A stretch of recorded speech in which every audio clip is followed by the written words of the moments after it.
12 years of Tory government, the economy has grown far slower than when Labour was in power, and it's set to go even slower in coming years.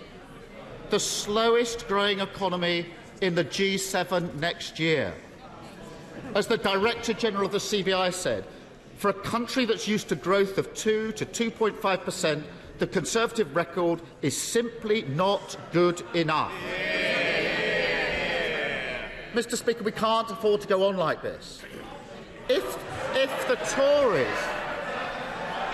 Tories had simply matched Labour's record on growth in government, people would have had higher incomes, boosting public finances, and we could have spent £40 billion more on public services without having to raise a single tax.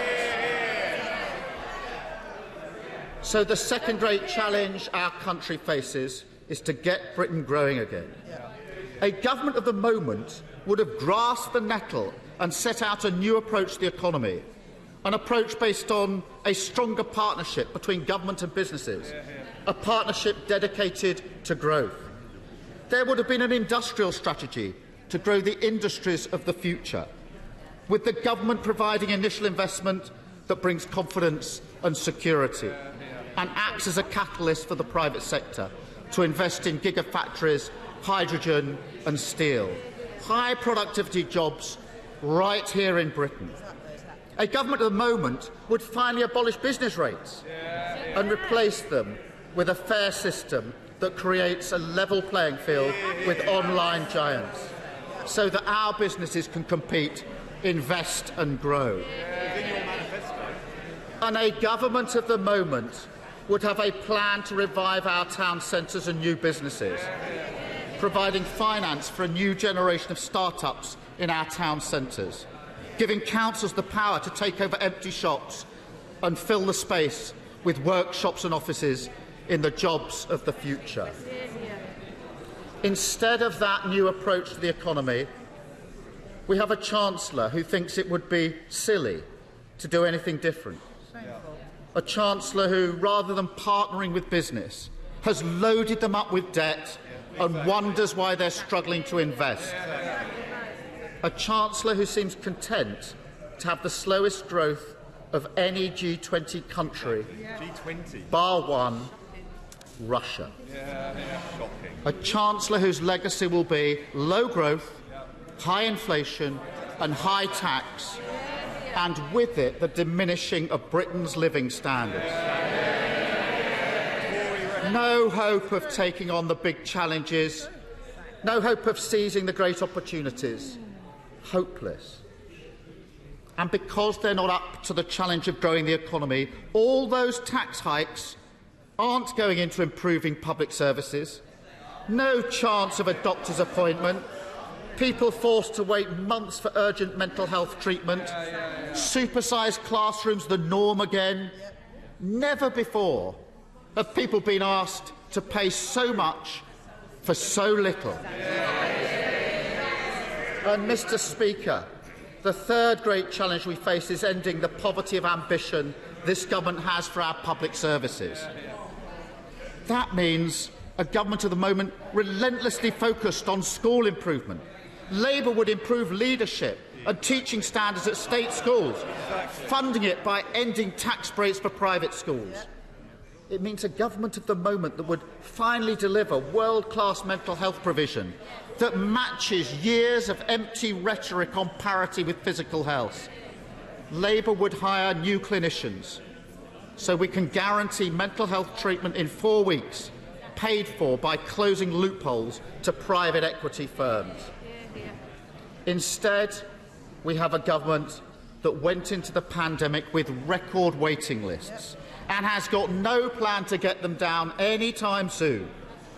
A government that takes the public for fools by pretending that refurbishing a hospital, a wing of a hospital, is the same as building a new hospital. A government that can't hire the GPs it promised or the GPs we have to see more patients. Lost in spin, no ambition, not up to the challenge of the moment. And it's not just education and health that needs reform. Fraud has become commonplace. 7 million incidents a year. Britain routinely ripped off. But the business sector has suggested it doesn't even count as crime. The fraud is just the tip of the iceberg. Victims are being let down whilst this government lets violent criminals off. The overall charge rate stands at a pathetic 5.8%, meaning that huge swathes of serious offences like rape, knife crime and theft have effectively been decriminalised. A government of the moment would say enough is enough. Invest in community policing. Pulling resources, nobody can be proud of this record of 12 years. Invest in community policing, pulling resources away from vanity projects like his ministerial yacht.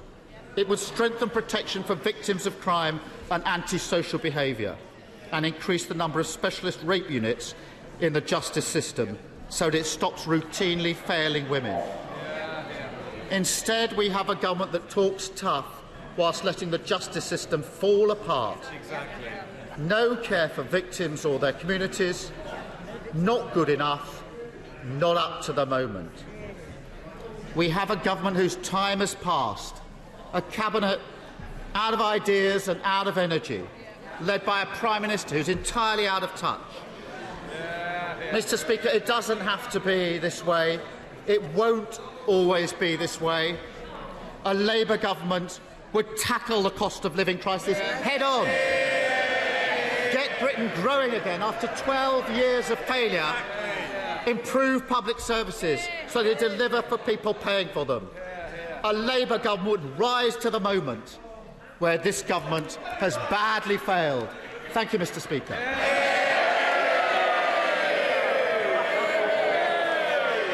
Prime Minister Boris Johnson.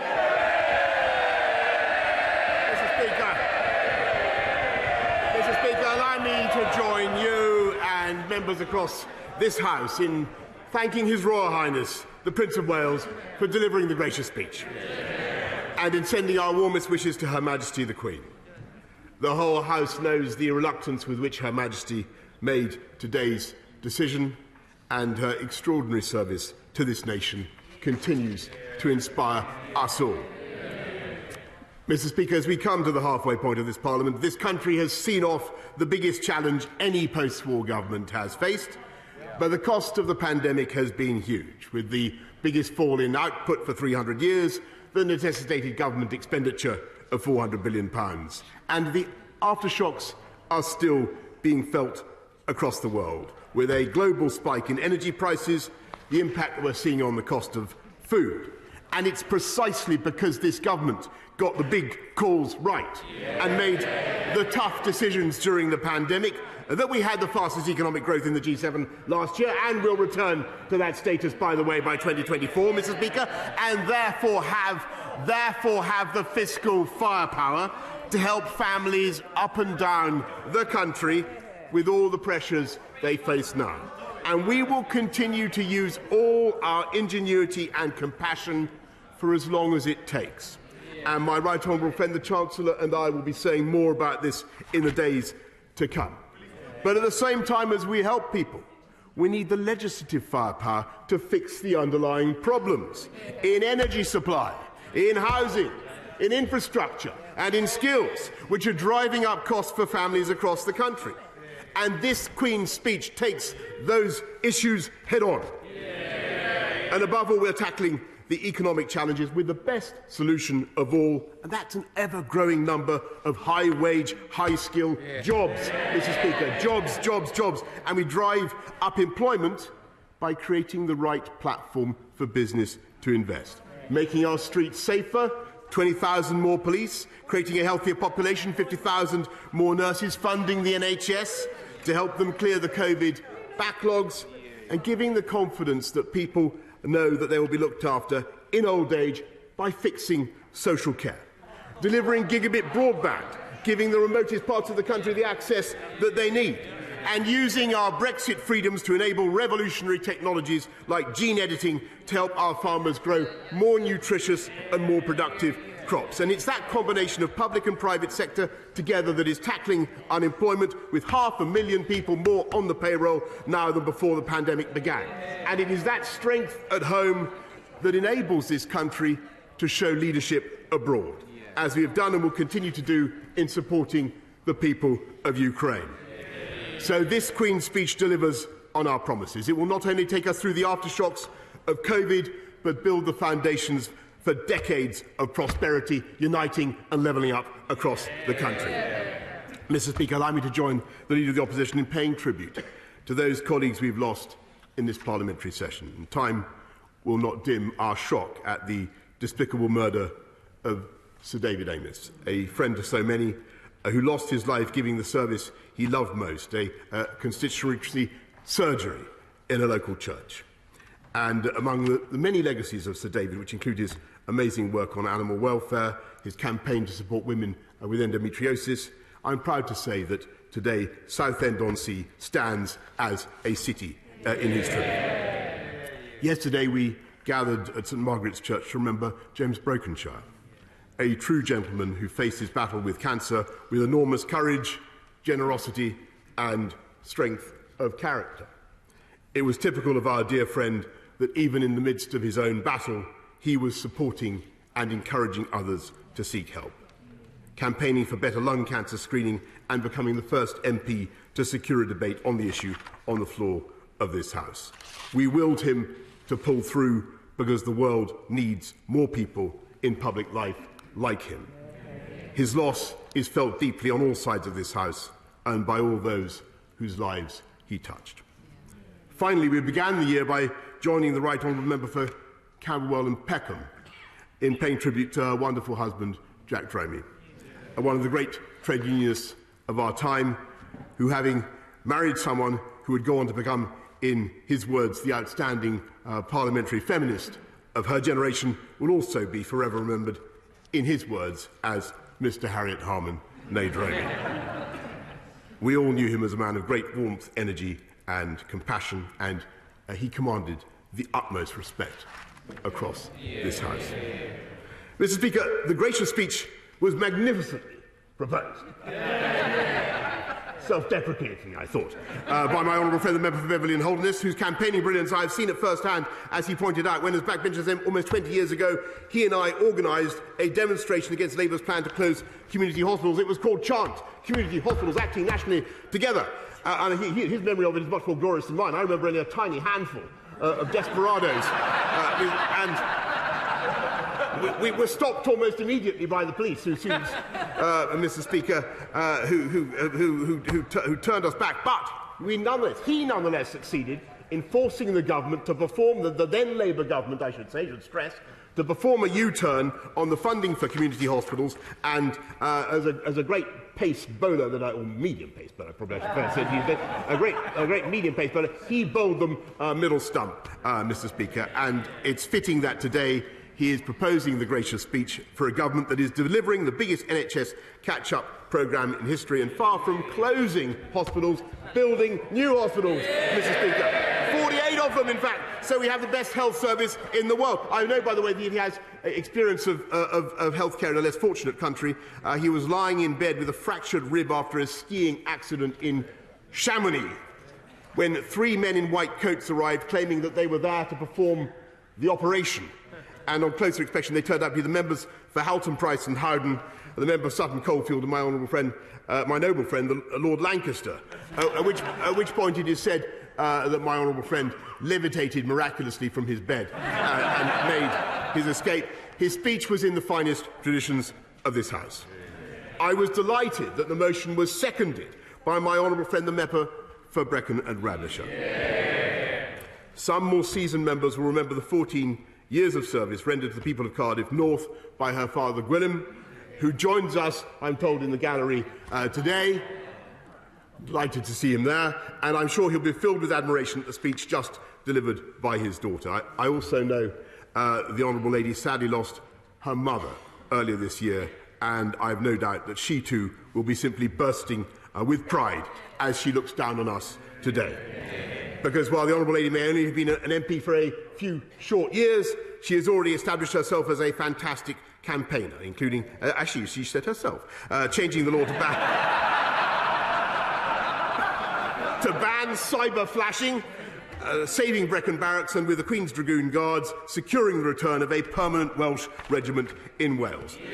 Nor was she prepared to remain silent while the Leader of the Opposition's colleagues in Cardiff tried to keep Wales in perpetual lockdown. She is a tireless advocate for Welsh veterans and the armed services generally, an issue that is personal as well as political for her. And as a fellow enthusiast for dogs at polling stations, I was delighted to see her take Nancy the Labrador to the polling stations on Thursday. Nancy is, of course, named in honour of Nancy Astor, a great Conservative woman who certainly left a mark on this place and this country, and whose influence and achievements I am quite sure the Honourable Lady will emulate in the long and successful career that clearly awaits her. It was a pleasure to hear from her, and I thank her for seconding the motion. Mr. Speaker, on Sunday I spoke to my G7 counterparts together with President Zelensky, urging our international partners to join us in going further and faster in supporting Ukraine. And I'm sure the whole House will share my sorrow and revulsion at events in Mariupol in eastern Ukraine, which has endured weeks of merciless Russian bombardment and some of the worst atrocities of the war. At the same time, I am pleased to report that our brave Ukrainian friends are succeeding in repelling the Russian assault on Kharkiv, defending their second city with the same fortitude that saw off Putin's attack on their capital. We should be proud that when their very survival, the survival of great European democracy, was imperilled, our United Kingdom has led the way, providing Ukraine with the weapons to defend itself and helping the world to impose the toughest economic sanctions on Putin. As I walked through the streets of Kiev last month, I saw firsthand the wholehearted support, what the wholehearted support of this House and this country has meant to the brave people of Ukraine. So let the message ring out from this chamber today. We will persevere in our support for the Ukrainians until Putin has failed and Ukraine has won. Mr. Speaker, during the pandemic, this government worked night and day at extraordinary speed to protect lives and livelihoods across our whole United Kingdom, whether by injecting £400 billion of direct support for the economy and supporting jobs through our world-leading furlough scheme, becoming the first country in the world to administer an approved COVID vaccine, or by delivering the largest testing programme and the fastest vaccine booster campaign in Europe, all of which allowed us to retain one of the most open economies and societies across the continent, which we wouldn't have done, by the way, if you listened to my party office, with the fastest growth in the G7 last year. Now we will bring that same urgency, impatience and determination to deliver on our mission of getting our country back on track and easing the burdens on families and businesses across the land. That's why we've already committed £9.1 billion to assist with energy costs alone. We're giving back £150 to people in their council tax, cutting fuel duty, increasing the warm homes discount, creating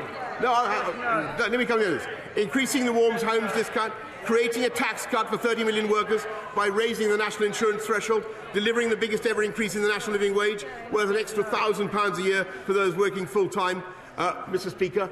But however great our compassion and ingenuity, we cannot simply spend our way out of this problem. We need to grow out of this problem by creating hundreds of thousands of new, high-wage, high-skill jobs across the country. And as I give way to the lady opposite, Mr. Speaker, I remind the House that there has never been a Labour government that left office with unemployment lower than when they came in. Can I just say it's not normal we do give way, but obviously the Prime Minister has Sir Owen. Thank you. Thank you, Mr. Speaker, and I thank the Prime Minister for giving way. We've heard a lot of words very rapidly delivered, but what we haven't heard yet is an apology to the pensioners that are choosing between heating and eating, an apology to the children that have gone hungry throughout school holidays, and an apology to the hundreds of thousands of family members of COVID victims that were lost during the pandemic. Mr. Speaker, of course, this government is doing absolutely all we can to help people during the pandemic, to help pensioners. And by the way, it was this government that introduced the triple lock for pensioners to protect them. This government that helps people with the cost of heating, the £9.1 billion that we're putting in, the holiday activities and food programme that we put in, Mr. Speaker, the extra billions that we're putting in to support local councils. But be in no doubt, and this is what I think everybody in this country needs to understand. And what we are doing, Mr. Speaker, is making sure that we have a strong economy with high-wage, high-skilled jobs that will enable us to take this country forward. And that would simply not have been possible if she had listened to the advice of her front bench who wanted to keep us in lockdown, Mr. Speaker. And we are going to, that's absolutely true. It's absolutely true. And it was worth giving way just to make that point, Mr. Speaker. And that's why we're going to continue with our levelling up and our regeneration bill, which will help to... No. Sit down. Which will help create these jobs wherever people live in communities across the whole of the United Kingdom. That is the objective of this Queen's speech, Mr. Speaker. It is all focused on driving growth and jobs. Our schools and higher education bills will ensure that people have the skills to do them, raising standards in our classrooms, implementing the lifetime skills guarantee so people can retrain and acquire new qualifications at any stage of their life. And our energy bill will power our new green industrial revolution, creating hundreds of thousands of new green jobs, taking forward this government's energy security strategy. And about time this country had one. With £22 billion, Mr. Speaker, they didn't want a single nuclear power station. Come on, be honest. Look at them. Great quivering jellies of indecision that they are, Mr. Speaker. Our £22 billion infrastructure bank supporting the transition to net zero, vast new green industries in which our United Kingdom will once again lead the world. Mr. Speaker, just as we got Brexit done, so with this Queen's speech we will finish the job of unleashing the benefits of Brexit, to grow our economy, to cut the cost of living, and by bringing the urgency and ambition to how we exercise our freedoms that we have regained, our Brexit Freedoms Bill will enable us to amend or replace any inherited EU law with legislation in UK law that puts the interests of British business first and British families first. And so that is what we are going to do. We're going to seize the chance to make our United Kingdom the best regulated economy in the world. We're going to take forward those trade deals we've got with 70 different countries, worth over £800 billion a year, with specific legislation in this Queen's speech. I hope I'm not speaking too fast for the Honourable Opposite. For our new free trade agreements with Australia and New Zealand, and we're using our new freedoms to control our borders. With a new plan for immigration so we can fix our broken asylum system, tackle illegal immigration that undermines the legal immigration that we support. Crack down on the vile people smugglers. And I know that the Leader of the Opposition, or perhaps I should, in deference to his phrase, I should refer to him as the Leader of the Opposition of the moment, Mr. Speaker. The Leader of the Opposition of the moment. The Leader of the Opposition of the moment likes to oppose these plans, or he claims he opposes them, but it turns out that legislation to permit the offshoring of asylum seekers. Order. Only one on the sorry, Prime Minister. Only one person can be on the feet at the same time. The Prime Minister is not giving way. Prime Minister. Yes, Mr. Speaker, the Leader of the Opposition of the moment purports to oppose these plans, claims to oppose these plans, but it turns out they were actually pioneered in 2004 by a Labour government. The Right Honourable Gentleman may have got Tony Blair to take part in his election campaign, but it's a shame he cannot get behind Tony Blair's policies, Mr. Speaker. During the pandemic, we marvelled at the courage and commitment of so many people, all the people working in our public services, from the extraordinary men and women in our NHS, risking their lives to save others, to those toiling to keep our country going, whether in schools or shops or on public transport. So it is right, Mr. Speaker, that this government is now investing more in our NHS than any other government in history, giving our NHS the funding it needs to help clear the COVID backlogs, and we will also make sure that every penny is well spent.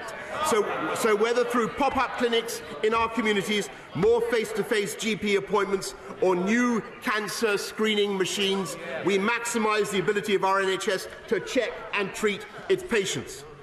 But, Mr. Speaker, when times are tough and families are facing such pressures, we must also cut the cost of government and cut the burdens that government places on taxpayers and on citizens. We can't have expensive delays in delivering passports and driving licences that see families stranded and unable to go on holiday, HGV drivers unable to transport goods around this country in the way that is so integral. So integral to the economy we need, and we're going to fix it. So let me send a very clear message from this House today.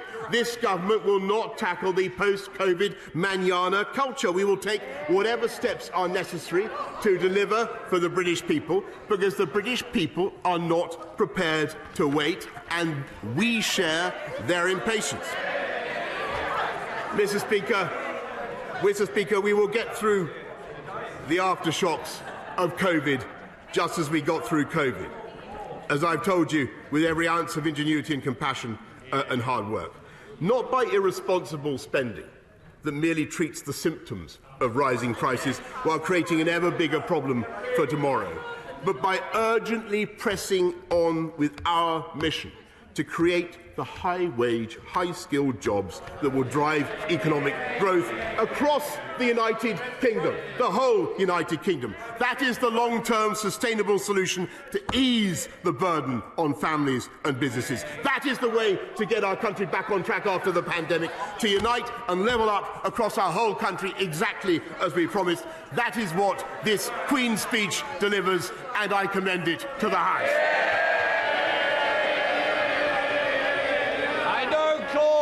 The leader of the SNP, Ian Blackford.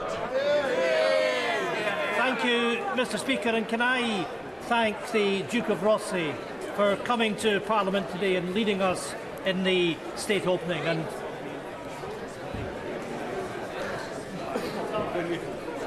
Chamber clear quietly. Ian Blackford. Thank you, Mr. Speaker, and can I thank the Duke of Rossi for coming to Parliament today, for leading us in the state opening with the address that we had, and to send the best wishes from everyone across the House, and certainly from our own benches, to the Queen on what is such a momentous year for her.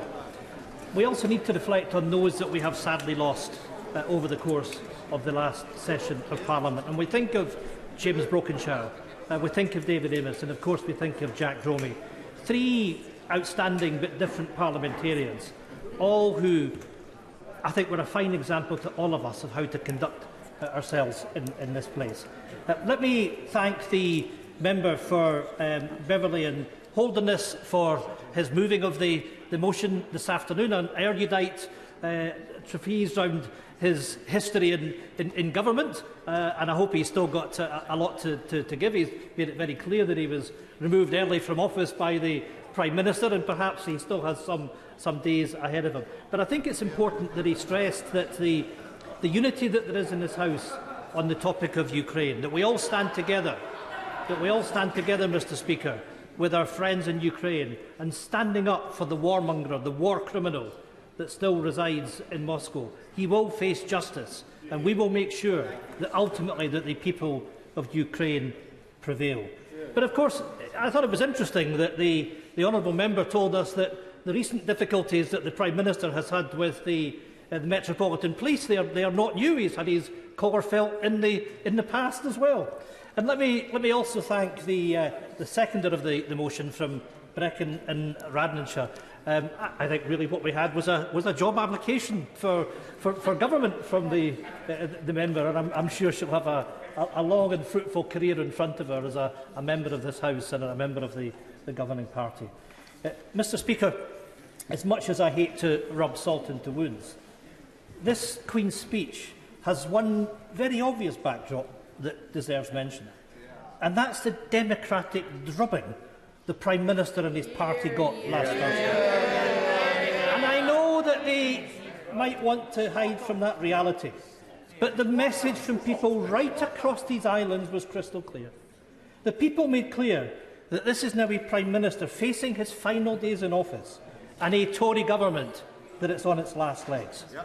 And I'm proud to say, Mr Speaker, that Scotland sent the strongest message of all. Now, I understand this might be a wee bit uncomfortable listening for the opposite benches, but they need to hear it all the same. Because they need to hear what Scottish democracy is telling them, and has been telling them for years. Last Thursday, Mr Speaker, saw the best ever result for pro-independence parties in the local elections. The Scottish National Party is the largest party in the largest number of councils, the greatest ever result in a local election in our party's interest. This is, Mr Speaker, the 11th election victory in a row for the SNP, and it's the 8th election in a row that the SNP has won under the leadership of Nicola Sturgeon. Mr Speaker, a party in government winning more votes than winning more seats. Can you imagine that, Prime Minister? No, he can't. So, that's what we did. What about the Conservatives? Down by 100,000 votes, and they lost 66 seats in Scotland. And the worst news for all of them is, after all of that, they've still kept their leader. So, democracy has spoken in Scotland. It's spoken before, and it will speak again and again. And all our democratic decisions are saying exactly the same thing. Scotland rejects this Westminster government. We reject the Tory party, and we are demanding the choice of an independent future. Because the Scottish people know the cost of living with Westminster. We know the price we pay with a Prime Minister and the price of being stuck with a Tory government we didn't vote for. And it's a price none of us in Scotland, not one of us, can afford to pay any longer. And at that I will give way. I thank the right honourable gentleman for giving way. And I'd like to ask him a direct question. How does it feel that 8 years after Scotland so conclusively said no to separation, that the pro-independence parties are still getting the same proportion of votes as they achieved 8 years ago, despite everything that's been thrown at us and despite, frankly, everything that we've thrown at ourselves? When will the right honourable gentleman admit that the game is up?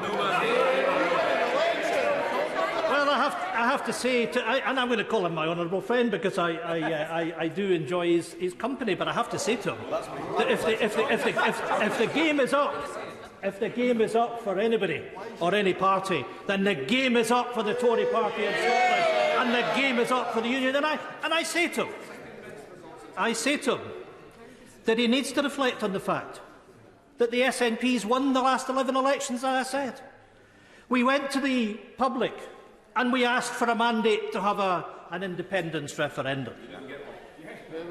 Well, I hear from a sedentary position we didn't get one. I would ask honourable members opposite to reflect very carefully. Because when we consider the first-past-the-post elections, firstly, to the Scottish Parliament last year, we won 62 of the 73 seats. And there is, Mr Speaker, a pro-independence majority in the Scottish Parliament. And we hear in the Queen's speech today about respecting democracy. Why are the Scottish Conservatives and those in London denying democracy for the people of Scotland? How many times, Mr Speaker, how many times do the people of Scotland have to elect the SNP into government and Westminster says no? What price democracy? What price democracy, Mr Speaker, when this place ignores the sovereign right and the will of the Scottish people? And I will tell you this, that a day of reckoning will come for those that are seeking to frustrate the rights of Scots to have a referendum, because, Mr Speaker, that day will come. And that day will come, and not only will there be a referendum, but we will win that referendum, because, Mr Speaker, that is what democracy is about. My right honourable friend give way. Thank you very much, Mr Speaker. Does he agree with me that the reason that this shower of corrupt criminal Conservatives are blocking Scotland's right, Scotland's democratic and legal right to have a democratic mandate over their own future, is because they know.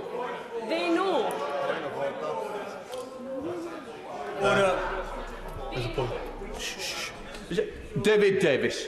Mr. Speaker, it is in breach of this House's regulations that somebody calls somebody else a criminal in this chamber. Corrupt. It wasn't a particular member, as you know. What I will... Just a minute. I don't think I need any help. What I would say is we want moderate and tolerant language that doesn't bring this House or expect members outside to copy the behaviour. I want good behaviour and I want moderate language. I want people to think before they speak. Ian Blackford, no. Thank you, Mr. Speaker, and I agree with my honourable friend, and I'll come on to... We don't want to get into this. I will come on to these points in just a second, but let me say respectfully in particular to the member for West Aberdeenshire and from the member from Banff-and-Buchan, because I think they know that a referendum will come. Yep. And let me take the warnings from the Speaker about behaviour in this House and how we should all reflect on our behaviour and how we all interact with each other. And that goes right across the House, and I say that to my friend from Edinburgh South sitting on the Labour front bench as well. That when we have that referendum, it's implicit on all of us that we engage constructively. And let's examine, and by all means pull apart, the arguments for and against Scottish independence. But let's treat the electorate with respect. Yep. And let's trust the electorate who have given the Scottish Government that mandate to have that referendum. Mr. Speaker, the most... You know, I hear what you did in 2014.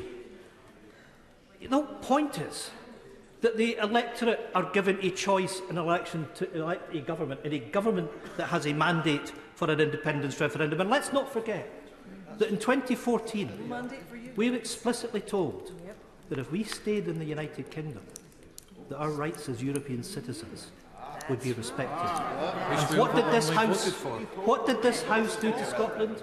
This House took Scotland out of the European Union against its will. And it's perfectly right, under those circumstances, Mr. Speaker, that the people of Scotland have got the right to revisit whether or not they wish to become independent. I'm going to make some progress. The most glaring omission in this Queen's speech is the complete lack of any immediate action to help people with the biggest inflationary crisis in 50 years.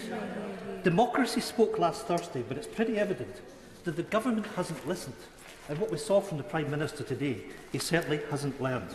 Because, of course, people turned out last week to punish the Prime Minister for the scandal of Partygate. Let's not forget, the public know that this Prime Minister is the first, the only Prime Minister that has found to have broken his own laws in office and still sits here as Prime Minister. That should shame this House as it shames us. But the electorate also turned out to punish a Prime Minister and a Chancellor who have been so consumed by the crisis of Partygate that they've failed to lift a finger to fight the Tory-made cost-of-living crisis.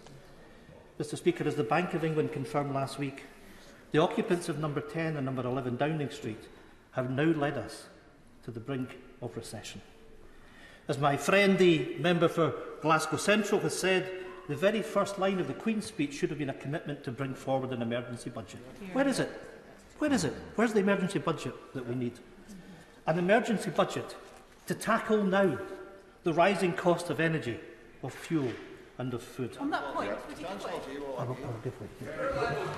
Thank you. I'm grateful to him for giving way. Would he agree with me that it is remarkable that for a government that says it cares about the cost of living crisis, there was absolutely nothing new in this Queen's speech, for example, around a mass home installation programme, which would be the cheapest, most effective, fastest way of getting our emissions down, creating hundreds of thousands of jobs, tackling climate emissions as well, yet we've had nothing new in this Queen's speech on that at all.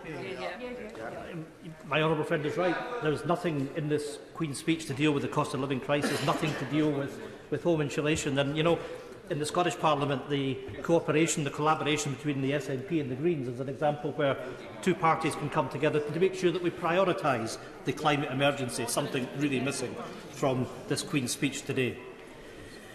Mr. Speaker, Scottish Power have already called for urgent action. They have called for £1,000 bill discounts for 10 million families before energy bills rocket by another £900 this autumn. And yet, once again, nothing from the Prime Minister and the Chancellor in this Queen's speech. In fact, the Chancellor has already told us that this strategy to tackle the cost of living crisis is literally to sit in his hands because he thinks it would be silly to act. Silly to act at a time that people are facing tough decisions and whether to turn the heating off, whether they can afford to put food on the table.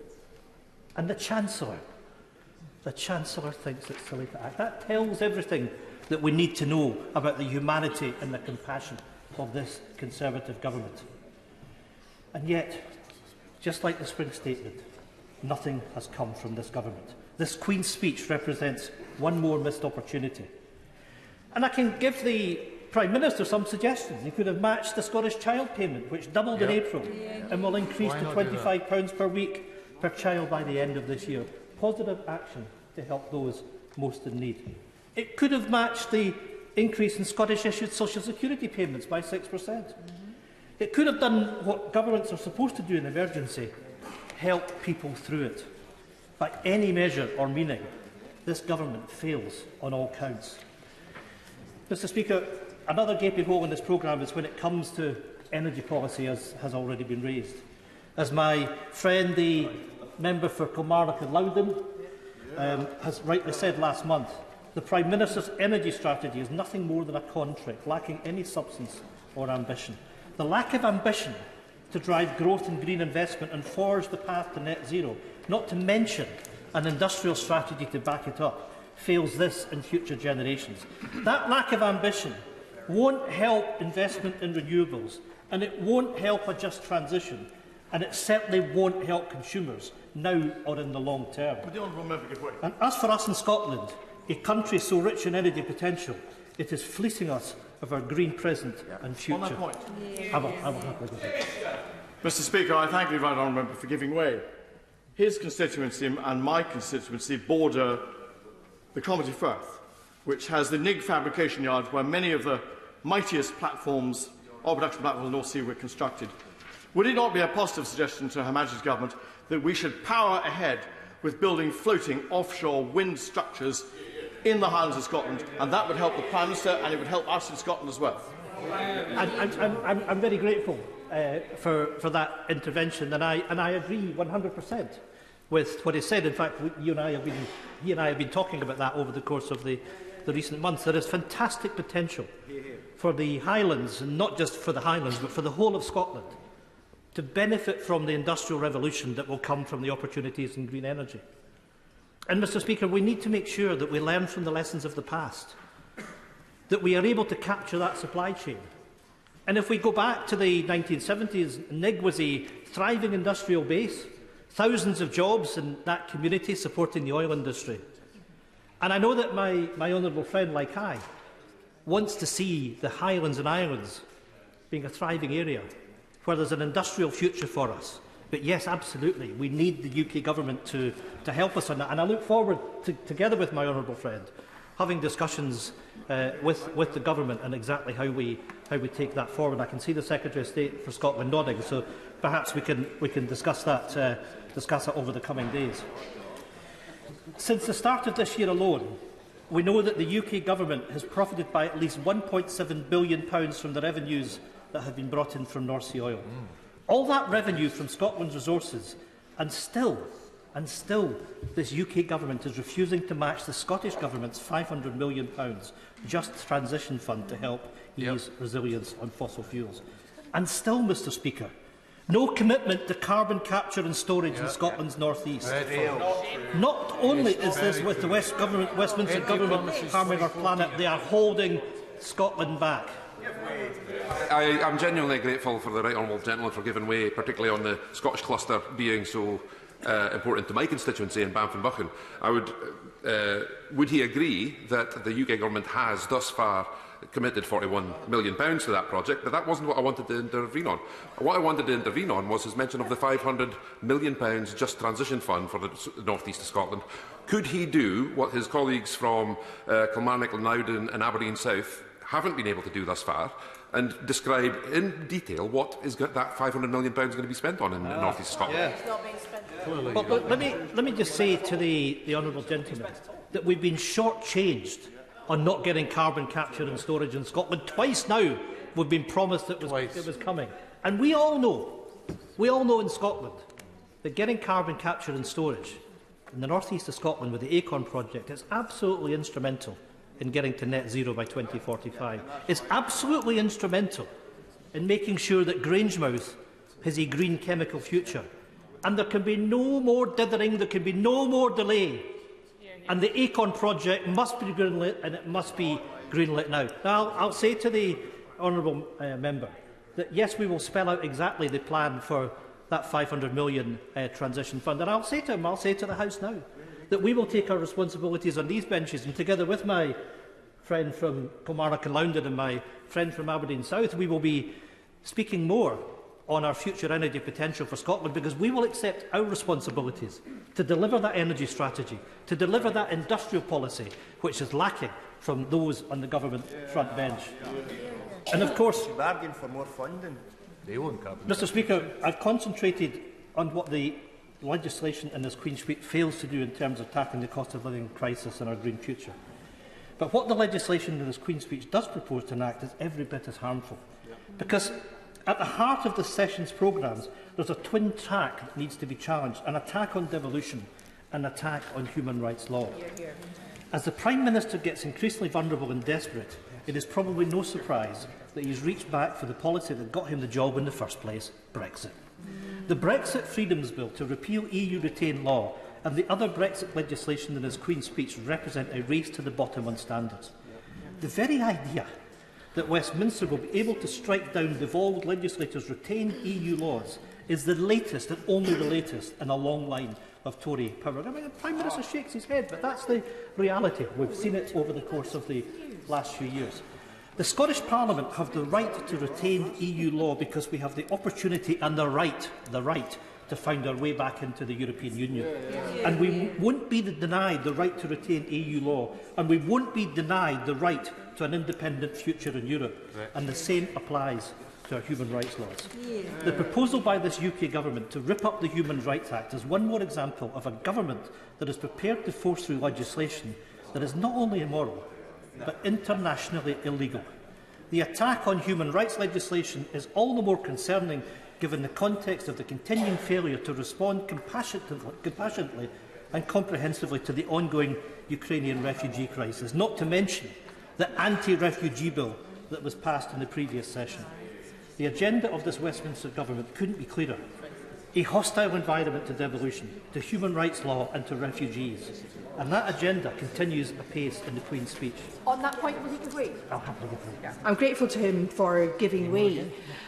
Both the government's independent review of the Human Rights Act and the cross-party Joint Committee of Human Rights have found that there's no evidence base for replacing the Human Rights Act with a British Bill of Rights. So does he agree with me that the only reason the government are trying to do this is because as long as the Human Rights Act is on the statute book, it's a serious threat to their project of diminishing the accountability of the executive?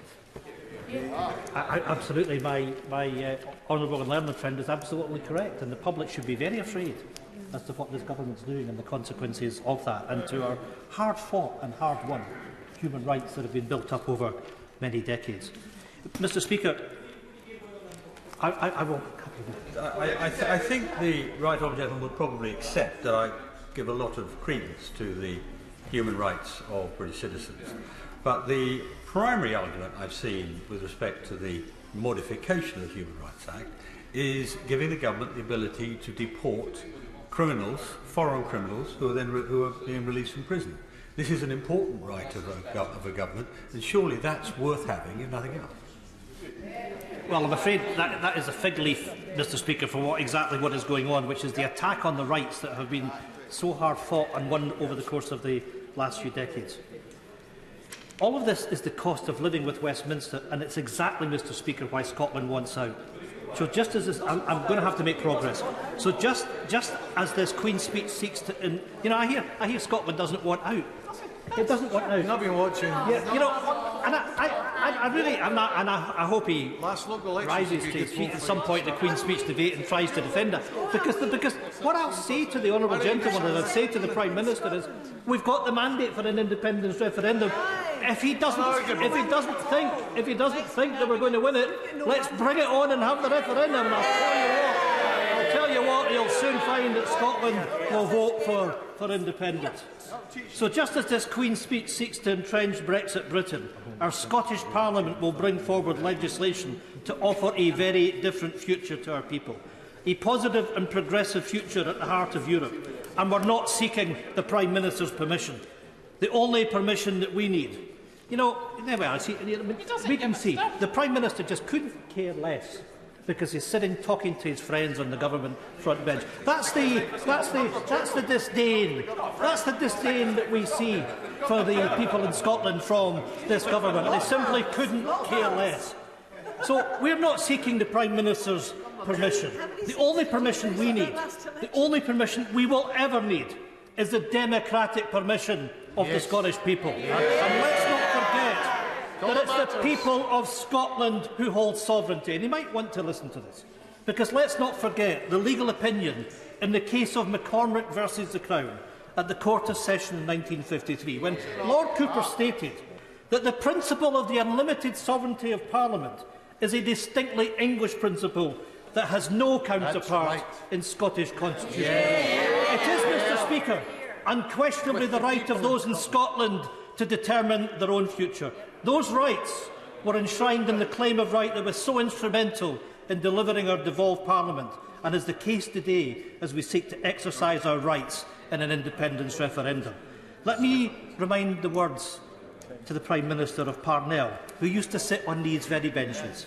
No man has the right to fix the boundary of the march of a nation. No man has the right to say to his country, thus far shalt go and no further. Mr. Speaker, time and time again, the people of Scotland have spoken, and they want a choice. The choice to choose our own future. They spoke in the last Holyrood election, and they spoke again last Thursday. And the longer that Scottish democracy speaks, the louder it will get. If the Conservatives want to stand in the way, if they want to try and deny democracy, then they should well be warned. Democracy will sweep them away, just as their party was swept away last week. I now come to the Father of the House, Sir Peter Bottomley. Can I say to the parliamentary leader of the SNP, it's a delight to follow him. Sometimes it's more of a delight to precede him. Today, I might just remind him that the electorate don't always vote in the same numbers the same way. Between 2010 and 2015, the SNP vote went up. The SNP vote went up after they lost the referendum. By 2017, their vote had gone down by about 26%. I think it's worthwhile looking through his notes, some of which he gave us this afternoon, to check how the figures change, and they may change again. I won't at the moment. I'm only talking about his speech at the moment. I haven't started talking about mine, if that's all right.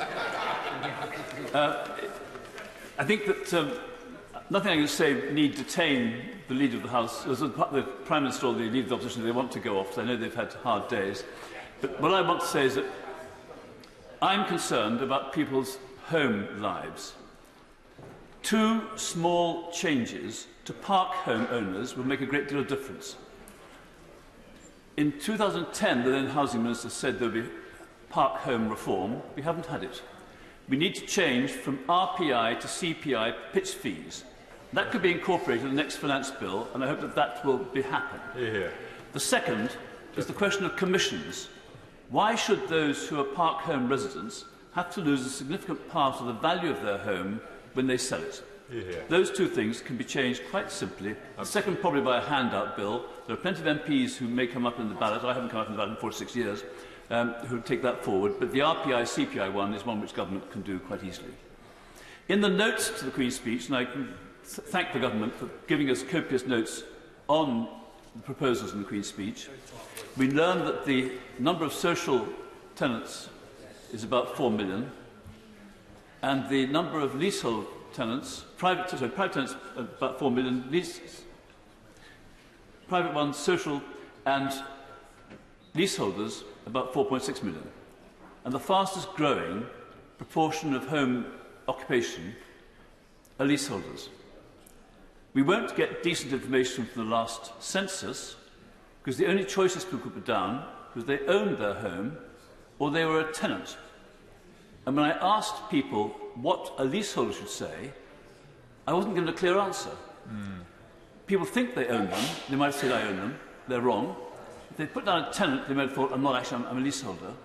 Why the people who compiled that census question couldn't actually wake up to the fact there are 4.6 million households, actually there are probably about 6 million to be complete, but let's take the 4.6 million. Why do we have our Office of National Statistics and our Department of what's now levelling up, allowing a question which doesn't allow accurate answers and totals to be given? Then on leasehold, the Department of Housing, Levelling Up, over the years has commissioned the Law Commission to make reports on what would make life easier, fairer and cheaper. We haven't had that legislation put forward. There are words about how something will happen in this Parliament. We know that uncontroversial legislation often comes into the last expected year of a Parliament and often can be lost if the election comes early. Let's assume the election is likely to come in May 2024. Will those 4.6 million leaseholders still be left hanging on the chance of the legislation not getting through both Houses of Parliament when it's been proposed? I asked the Government to try to make sure that they get that legislation ready for the next session and get it through early as a priority. I suspect they could start in the House of Lords and get it through to the House of Commons fast, rather than having the controversial stuff starting here. I've spent about 15 years following others who are doing it for longer, in trying to get justice for leaseholders. The number of crooks in the field, the number of exploiters, the number of heartless people, the sort of people who one could use parliamentary privilege on quite justifiably, need to be held back, and the ordinary people need to be brought forward. We heard in the debates on the Building Safety Bill how many people were stuck and how government eventually came round to making changes which are very welcome. On the fire safety defects, we know we have to find the problems, fix the problems, fund the problems, and then get the money back from those who haven't yet coughed up. I want to turn lastly, if I may, just to planning.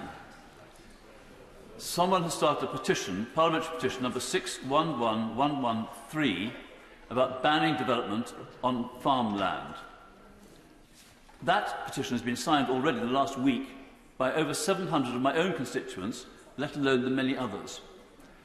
The person who wrote to me, who's not actually one of my constituents, said a migrating bird coming to the south coast might start thinking, I've got to the coast, I can rest.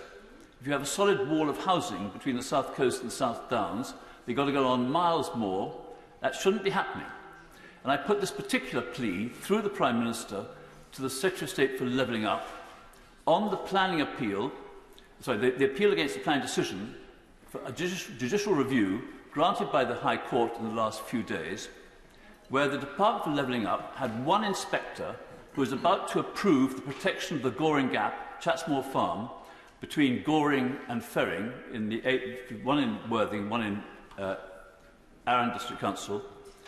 That inspector was about to approve the protection of this area when a second inspector, much to everyone's surprise, allowed the building of over 400 homes on one of the very few agricultural fields between the South Downs and the coast on the west side of Worthing. That decision is now to be heard in the High Court.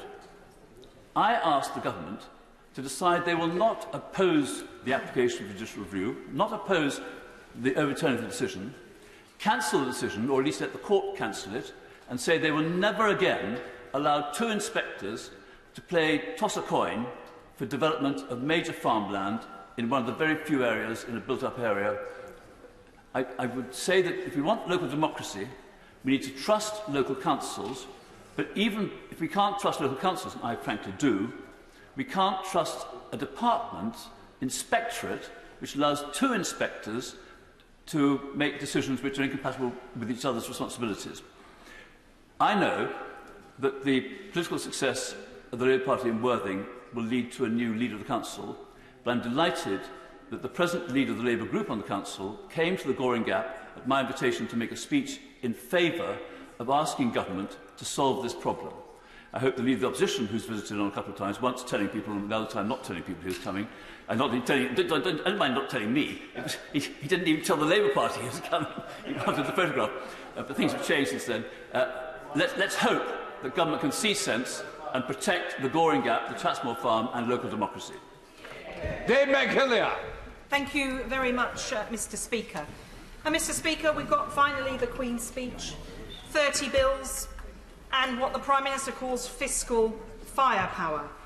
Well, I can't see that fiscal firepower in what's being done to support our constituents, and I fear that many of these 30 bills are like so many of recent government policies, mere headlines, or worse, dog whistle headlines that appeal to a certain section of our electorate but do nothing to solve the real problems that our constituents face. I should declare at the outset, Mr Speaker, that I am a leaseholder in a property that is having cladding removed, and I concur completely with the honourable member for West Worthing about the challenges for that group of people and for leaseholders more generally. And it is disappointing that we still have so much work to be done on leasehold reform. But in Hackney South and Shoreditch, as in many constituencies up and down the country, we need real support for the people who've been left behind. In my constituency, we see a huge challenge with 1 in 2 children living in poverty after housing costs are taken into account. And in London, we know that 60% of households in poverty are working households. That's an increase from 44% only a few years ago. And it's a reflection of the low pay that too many workers are paid and the high housing costs in constituencies like mine. So we all know that employment is a huge opportunity, but it is not a route out of poverty on its own for many people in London because of these high living costs. And that cost of living crisis is not just hitting those in constituencies like mine with those high prices, but biting everybody, biting now those who are just about managing, those who are on good incomes, but hitting huge increases to their fuel bills. And we know the government's response to that has been, from the Klarna Chancellor, lend the money now and people have to pay it back later, further indebting particularly the poorest households. So we need much better support for those left behind. And the government talks about levelling up. But in Hackney, we don't see much of this levelling up fund. We are the 7th most deprived local authority area in the country. But in the government's approach to levelling up, Hackney counts as priority 2. And yet, constituencies like Richmondshire, Derbyshire Dales and High Peak, which are respectively the 256th, the 265th and the 202nd most deprived constituencies in the country, are being prioritised over those children in my constituency living in poverty, living in overcrowded conditions, too often, sharing a bed with a parent up to the age of early teens because there is nowhere else for them to sleep, and struggling because of the challenges of the pandemic. They need support, and we must make sure, and this government needs to hear, that levelling up isn't just about levelling up in between different regions of the UK, but in parts of London within our amazing capital city. And of all people, the Prime Minister, who had the honour of serving as the elected Mayor of London, should be aware of that, and it is a shame on him that he is not tackling this head-on. We need much better support, Mr Speaker, for housing generally. I have more private renters in my constituency than I have homeowners, and more social housing tenants than both of those combined, and all have real problems. And the government is finally unveiling its renters reform bill, something that we're all keen to see, but just abolishing no-fault evictions isn't enough to solve the challenges of where people can live. You cannot live now in the private sector and grow a family, because even with no-fault evictions being abolished, if that does eventually happen, it doesn't make it a stable home, with rents escalating at the whim of the landlord. I give way to the honourable gentleman. Very grateful, Mr Speaker. Doesn't she understand, though, this gracious speech is all about levelling up and giving people more opportunity, and there needs to be a surge of private investment into these places with better paid jobs and better skills training and better education. That is the whole point of it, and will she support that? Well, Mr. Speaker, if that's the whole point of it, forgive me, but I can't see that. I have the privilege of chairing the Public Accounts Committee, where we have looked at the Towns Fund and the Levelling Up approach.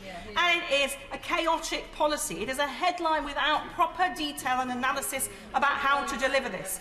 Only the Bristol area has seen economic growth outside London over many decades now. It is a challenge for every government, but the idea that headlines saying it's going to happen are actually going to deliver is just for the birds. And we see this huge increase in private renters, and yet no real support for them. Where is the security? If you cannot afford to buy your own home, and you cannot qualify for social rented housing, which in my constituency is in massively short supply in any case, with hundreds, thousands of families living in massively overcrowded conditions.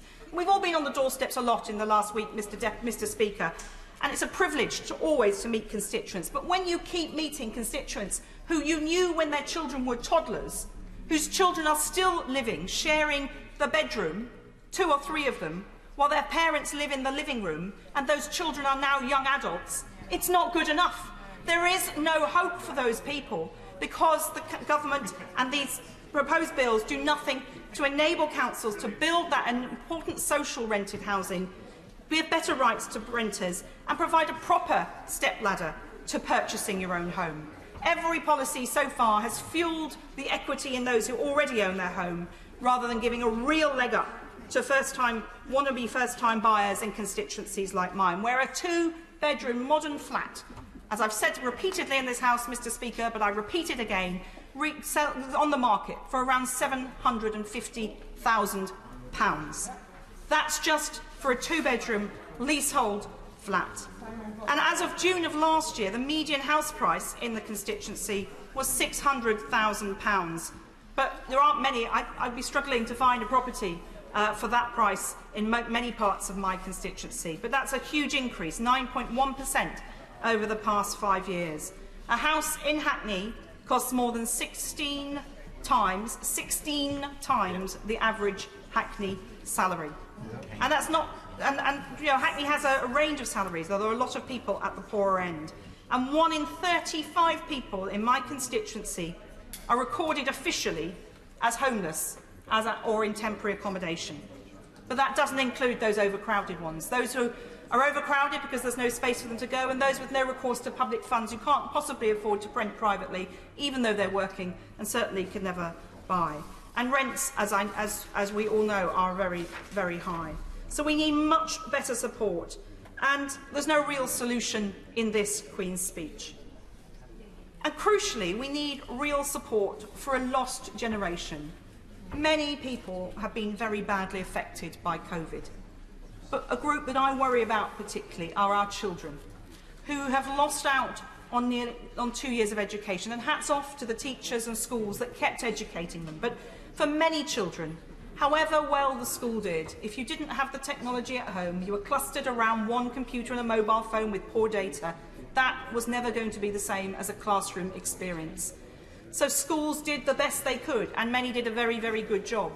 But there is a challenge for children who lost out on education, who will go through the system without catching up under the government's proposal. So I look forward to seeing what's in their bill.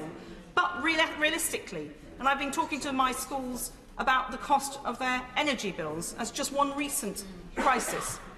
And the cost increase on their energy bills mean the choice between heating the school or losing a teacher. So having our children freeze in a classroom but being taught by a teacher, or a warm school where they can concentrate on learning but losing that crucial classroom teacher. That's the stark reality, and I'm happy to share with anybody in the government the figures from the schools that have provided it to me, if we can work together for a solution on that. But the cost of catch-up is a cost that is absolutely vital we pay. It is taxpayers' money well spent to invest in the generation that will be the engine of our future, that will be the entrepreneurs. Because my constituency may be poor, but it has no poverty of aspiration. But unless we give those children the leg up now and the catch up now, they will not get the advantages that they should have. And we've seen the complete failure of the tutoring scheme, which my cross-party committee highlighted as a concern very early on. We said, where are these tutors that are going to go in and tutor? And of course, that contract has been axed. So we still need a lot of support. We're seeing children in years 7 and 8, according to teachers in my constituency, having to be taught how to do decent handwriting because they missed those crucial years at primary school. Pupils in years 7 and 8 losing out in some areas because the qualified teachers are focused on the exam years.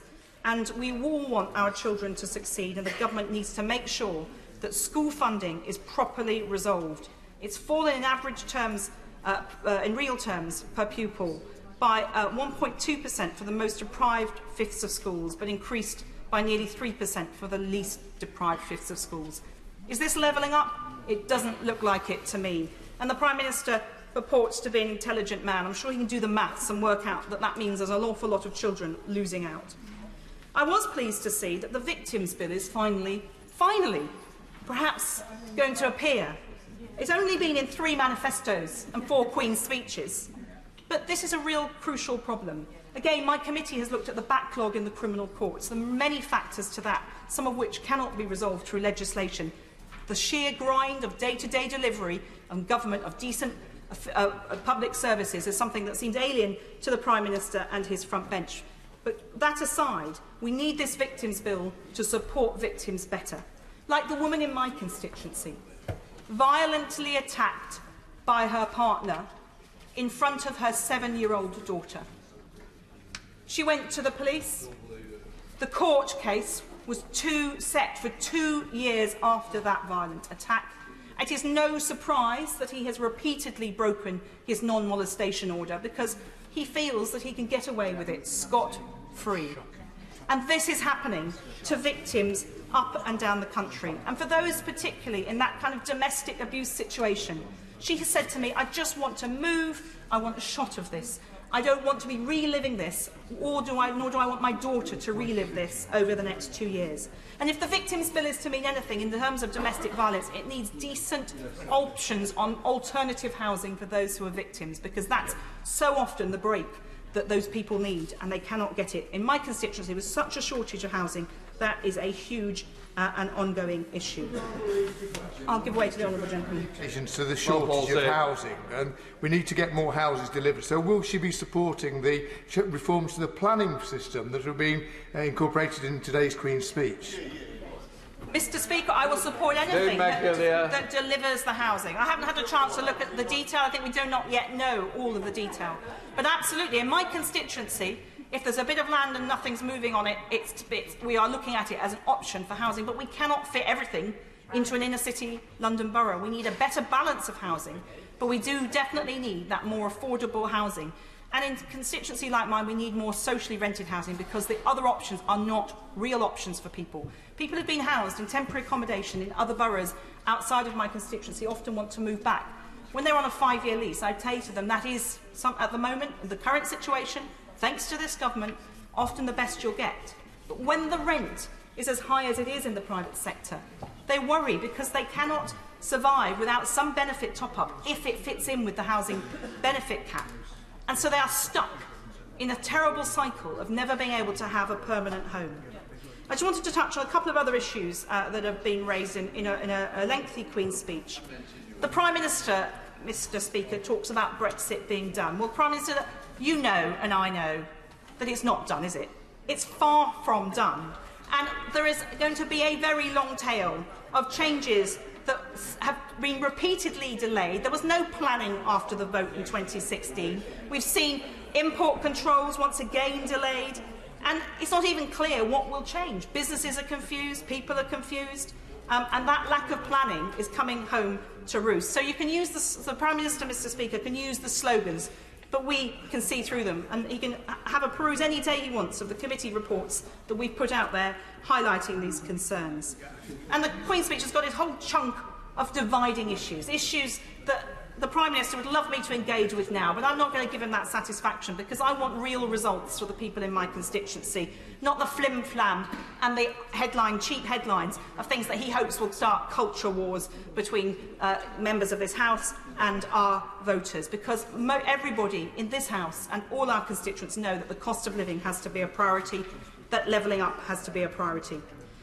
I was pleased to see a UK infrastructure bank announced, Mr. Speaker. But I'm a bit puzzled because this is the same government that created the Green Investment Bank and then a few years later sold it off to the private sector. So if this infrastructure bank is going to invest in green technologies, well, good, if it works, but why have we had a decade of wasted time on that opportunity?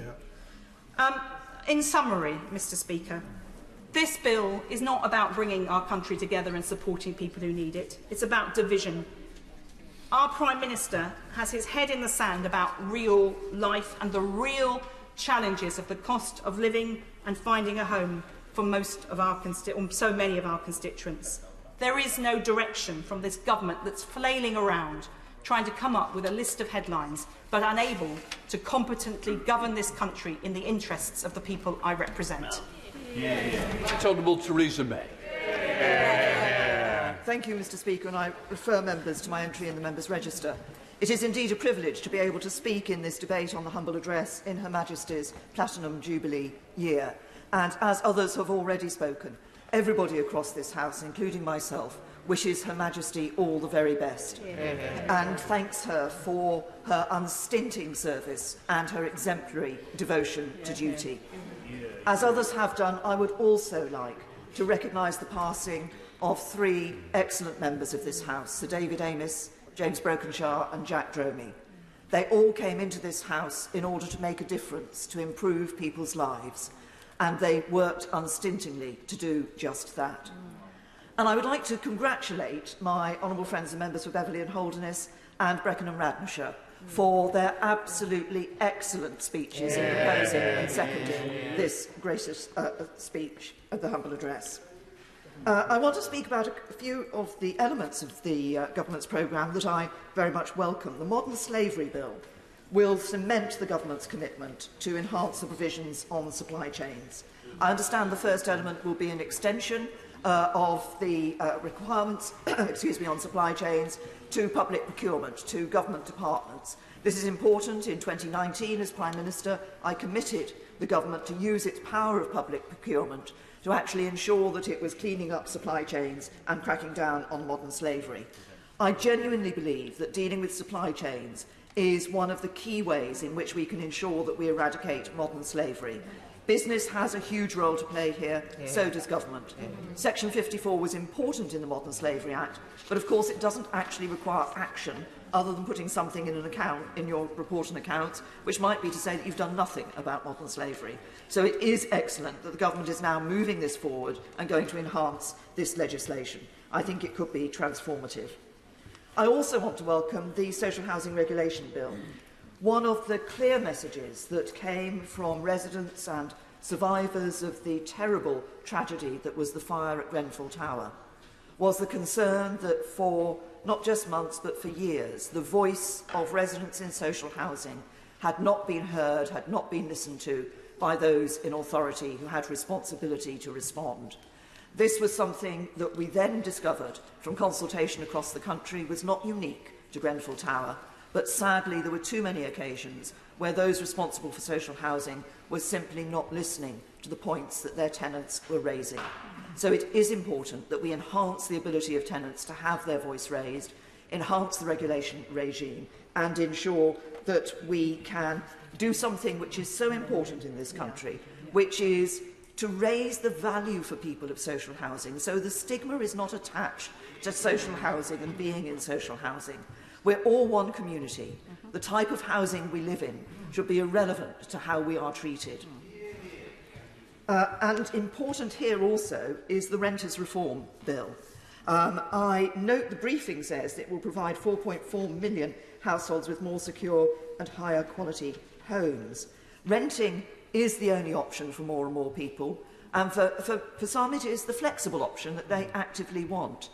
But it isn't easy if you then live feeling that you could be evicted through no fault of your own. And dealing with those no-fault evictions was a commitment that has been made previously. I seem to remember my government made it, and I sincerely hope that it will now be enacted through this bill. When it comes to housing, it is important for the government to recognise the many concerns that were expressed by the public and by members of this House, across the House, on the elements of the planning white paper that the government published. And I understand that the Housing Secretary has heard those messages and is looking carefully at what should be in the planning bill. We do need more homes. We need to ensure they're in the right place. We need to ensure they're in designs that are actually in keeping with the community and the neighbourhood in which they are set. I believe the Housing Secretary is interested in these street votes, so that if in a street somebody wants to extend their house by 2 floors, they can have a vote in the street and the street will decide whether that's a sensible thing to do. Can I simply say to my right honourable friend, the Prime Minister and others on the front bench, that I think the government needs to be very careful about the potential unintended consequences of such a move. I can well imagine a situation in which somebody persuades their neighbours in the street to agree to sorts of development that might enhance the value of their houses, but actually has a negative impact on the wider community and the wider neighbourhood. Looking at the issues of planning, and this ties in with the energy bill and issues in relation to the energy bill, I do wish the government, hope that the government, I urge them, to take the opportunity to move ahead in relation to building regulations, to ensure that we embrace now the standards that will be required for our reaching net zero. We are still seeing new homes being built with gas boilers, and those are going to be retrofitted in a few years' time. And so wouldn't it make more sense to actually make sure that the regulations ensure that we actually do take the moves now for net zero? But I welcome the energy bill, and there is much in there that will help us to move to net zero, and that is excellent. I also welcome the National Security Bill, which I expect will enhance our ability to deal with threats from hostile states. That is very important, it's increasingly necessary, and it is very timely. In relation to Northern Ireland, there is reference in the Queen's speech to the Legacy Bill. I think it is important, I've said it before in this House, that we reach a point where there is an ability to try to draw a line on the past, but that must be done sensitively in recognition of the sensitivities of all communities. I note there is no... I will give way to him. Mr. Speaker, thank you.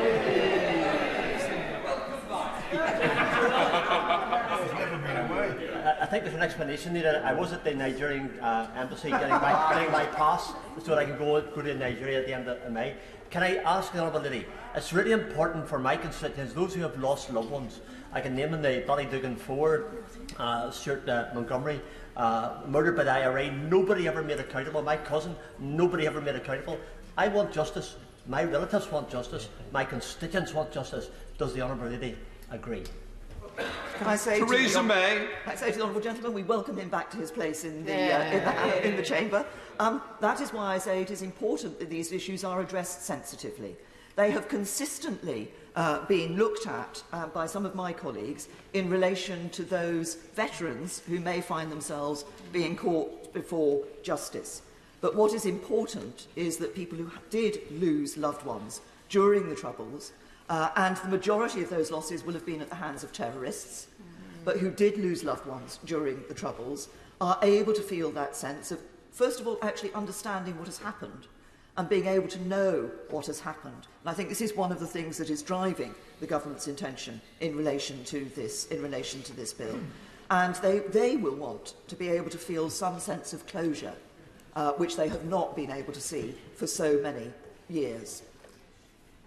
I note that there is no reference to what has been referred to in the papers as a bill in relation to, and I'm going to use the word, the Northern Ireland Protocol, and possibly to varying the terms of the treaty unilaterally. Can I say to my right honourable friend, and he will not be surprised if I say this, that I do not feel that that would be the right move for the government, that I think the government needs to consider not just some immediate issues, but also the wider sense of what such a move would say about the United Kingdom and its willingness to abide by treaties which it has signed. I will give way to the right honourable. I thank the former Prime Minister for giving way.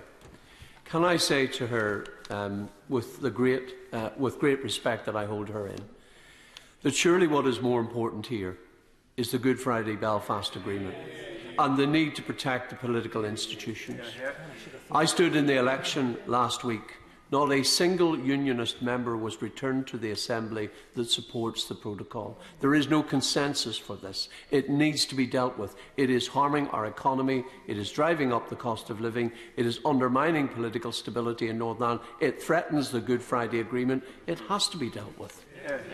Say to the right honourable gentleman that I put a deal before this House which actually met the requirements of the Good Friday Agreement and actually enabled us not to have a border down the Irish Sea or to have a border between Northern Ireland and the Republic of Ireland. Sadly, the DUP and others across this House chose to reject that, but it was just such an opportunity for what he wanted. Can I say to my right honourable friend that I am deeply disappointed that we only see draft legislation on a new Mental Health Act. The process for a new Mental Health Act was started in 2017. I've said once before in debate on the Queen's speech, previous Queen's speech, that I feared that we might not see a new Act until 2023. I now fear we might not see a new Act until 2024. And, given the proximity of potential general election, may not see a new Act in this Parliament at all. I have to say that I think those suffering from mental health deserve better from the government, and I would encourage action on introducing a new Mental Health Act.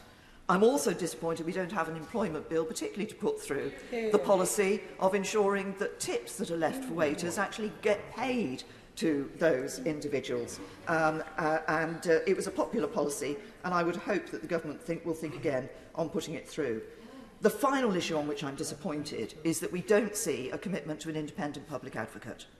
This was a 2017 manifesto commitment. I recognise my right honourable friend did not put it in the 2019 manifesto, but it was one of the key recommendations from the report I commissioned from Bishop James Jones.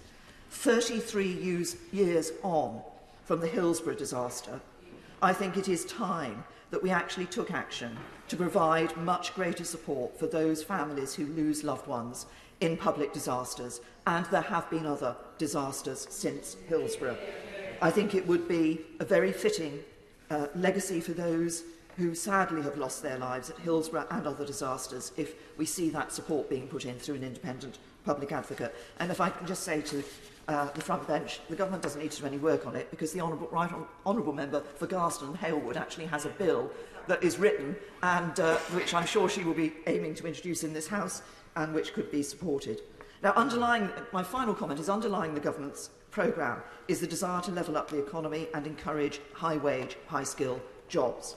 A country that works for everyone is about levelling up opportunity across the country.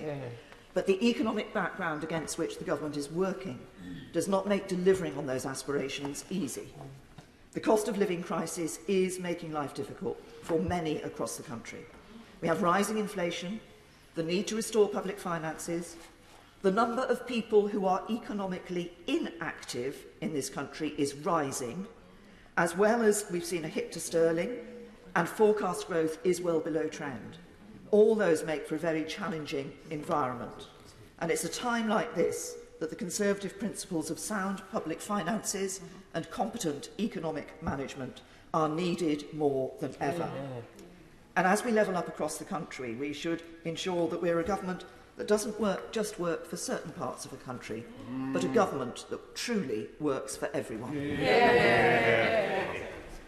Thanks. Great pleasure to follow the right honourable lady, especially since the current Prime Minister entered office.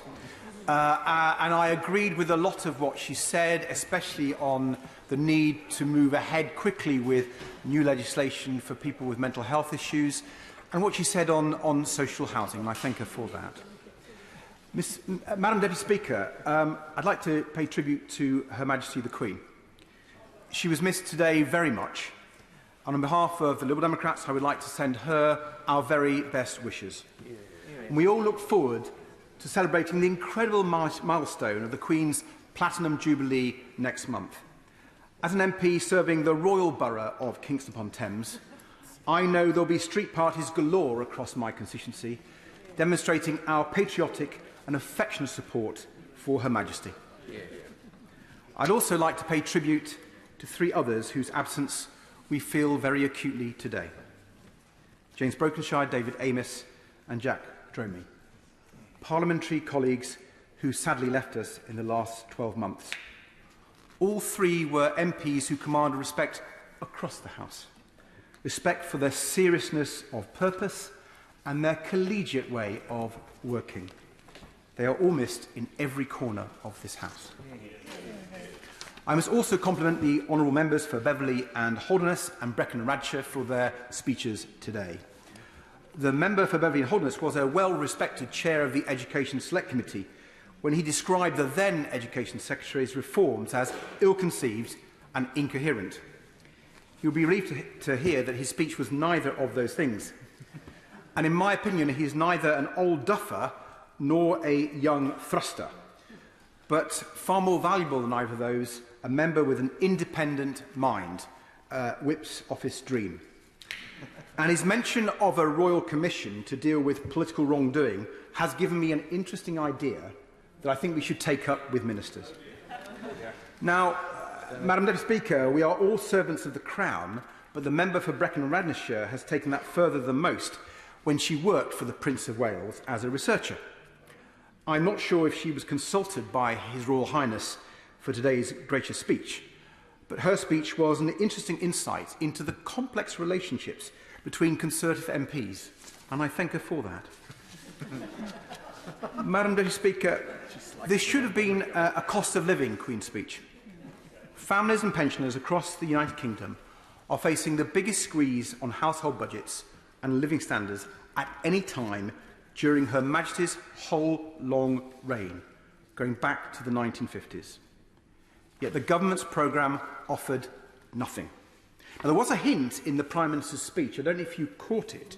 He said that there was going to be some measures brought forward by himself and the Chancellor in the next few days. Yet the press are reporting that the Treasury are saying they have no idea what the Prime Minister is referring to.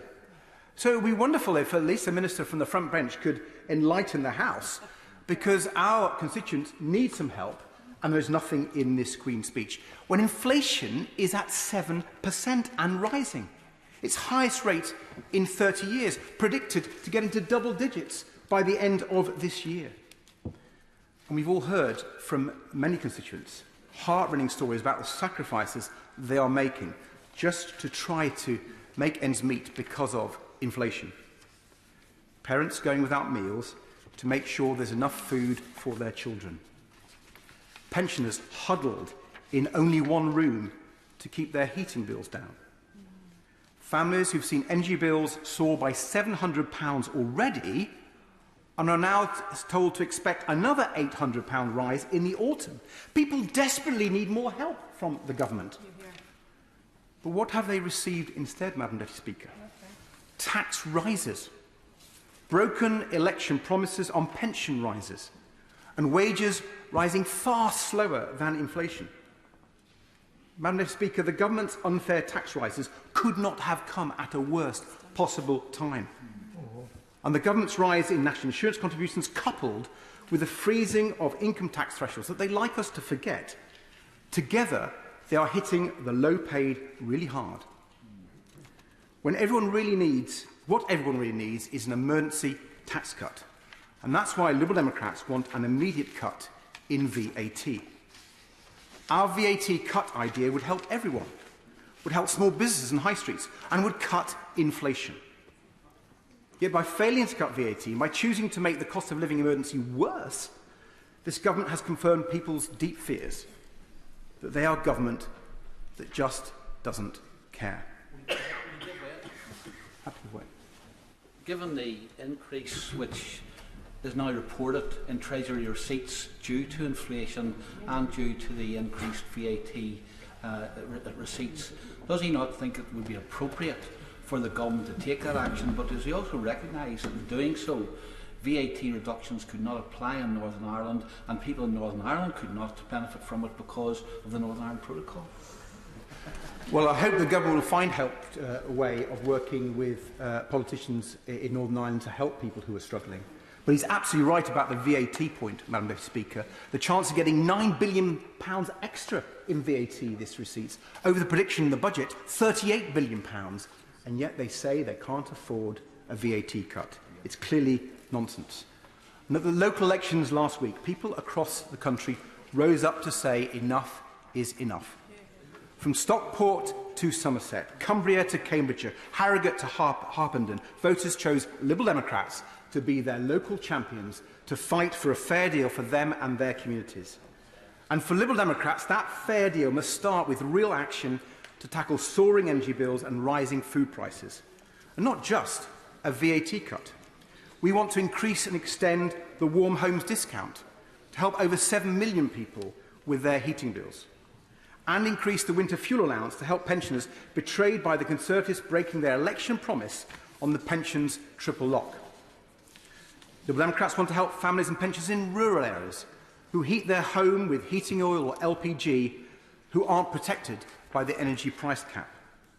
We would pay for this with a windfall tax on the super profits of the oil and gas companies.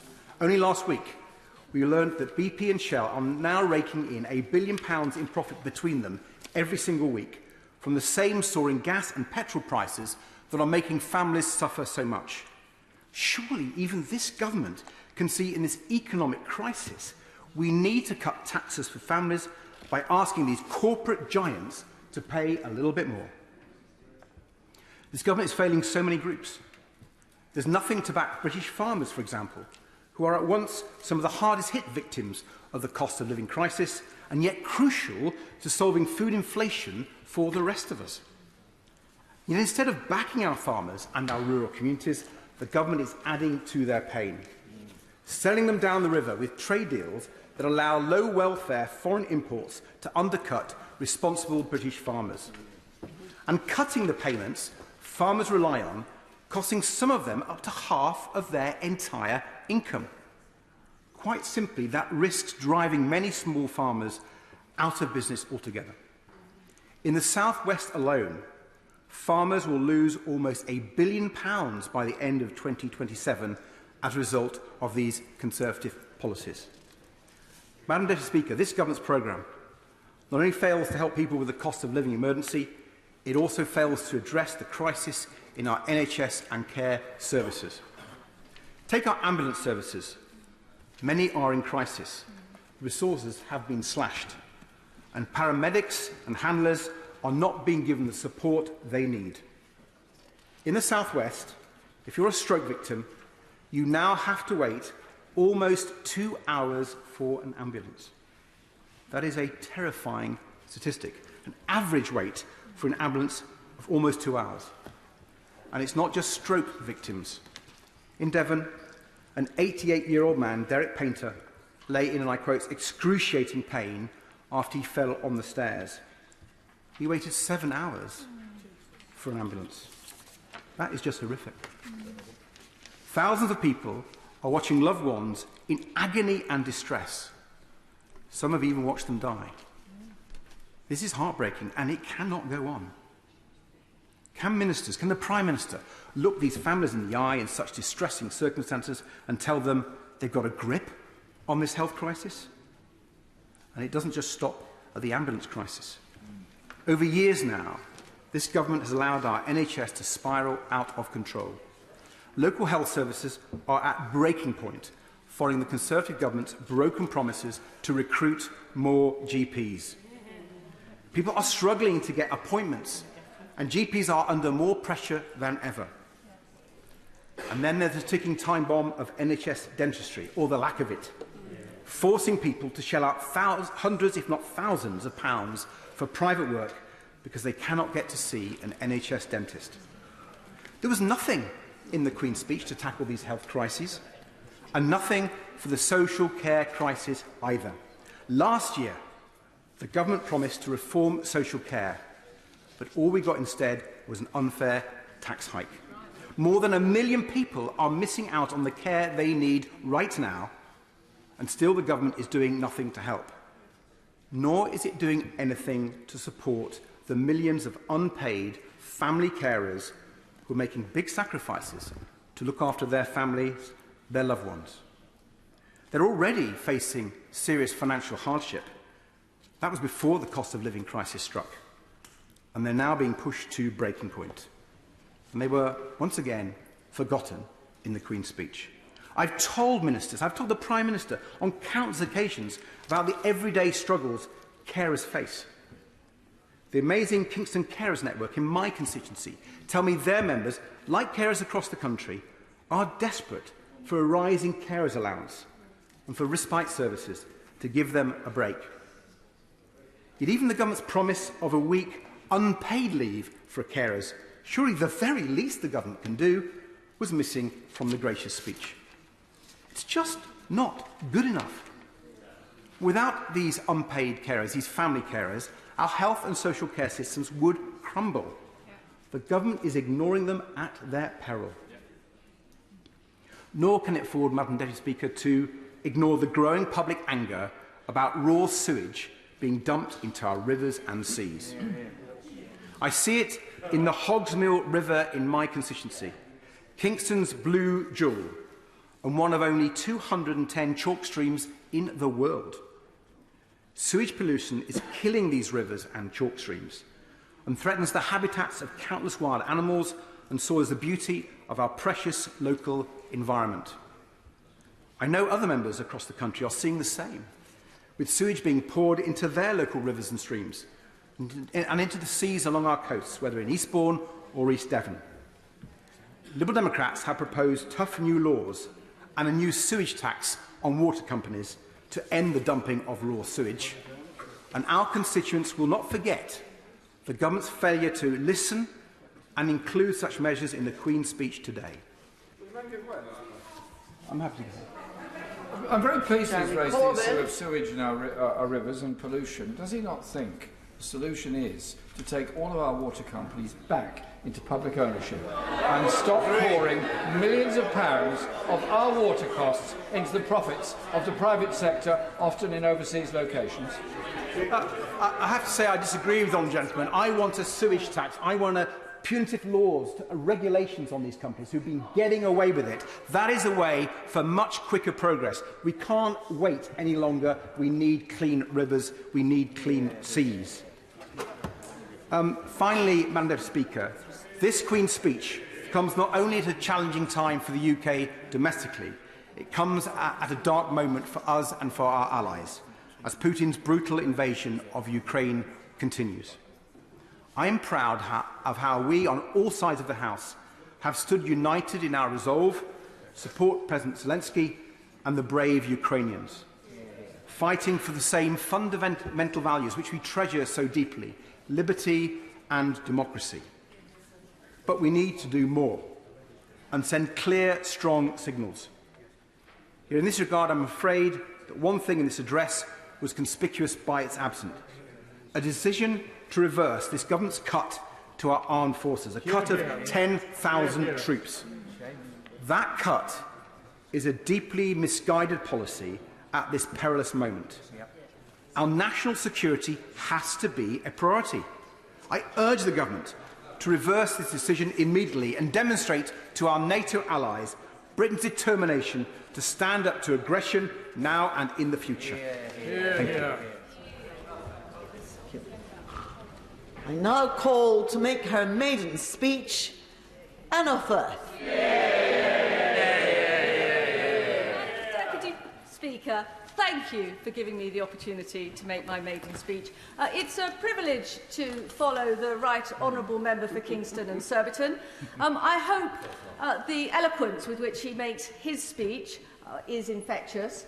It's a pleasure and a privilege to have spoken in the same debate as the Father of the House, my right honourable friend, the member for Worthing West. He's sadly not here, but I had hoped to tell him he sets a fine example, and I'm looking forward to addressing this place in 2017. Madam Deputy Speaker, it's the honour of my life to be the first MP to be elected for the new city of Southampton. Yet I will never forget that the circumstances that have brought me here are truly horrific. Sir David was and remains a legend across the whole of Essex. An outstanding MP for Basildon for 14 years, and for Southend West for a further 24. Quite simply, Sir David embodied all that is good about our parliamentary democracy. He had a gift for building bridges across this House.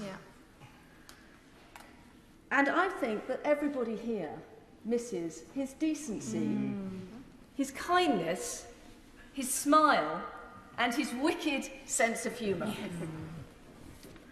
Here in Westminster, it's already obvious to me how easily you could become disconnected from normal life and from the constituents we serve. Yet in nearly 40 years as an MP, that never happened to Sir David. He always remained absolutely dedicated to the people he represented. From his successful private member's bill on fuel poverty, still relevant today, to eliminating cruel tethering, Sir David championed causes close to his residents' hearts. Animal welfare, the incredible Music Man project, endometriosis, and, of course, making Southend a city.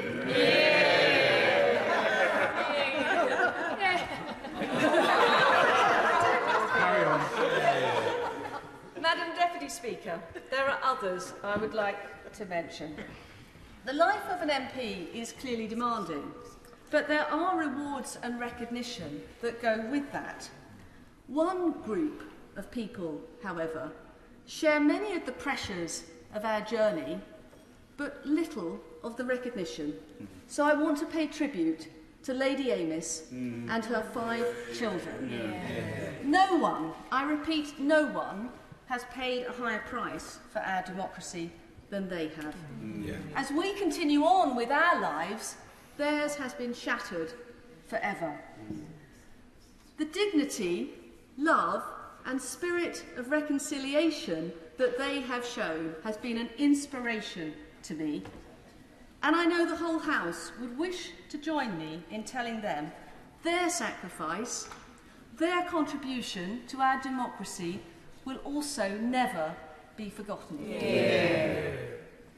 I'd also like to pay tribute, Madam Deputy Speaker, to the other mainstream parties who chose not to contest the by-election, proving once again attacks on our democracy will only ever bring us closer together.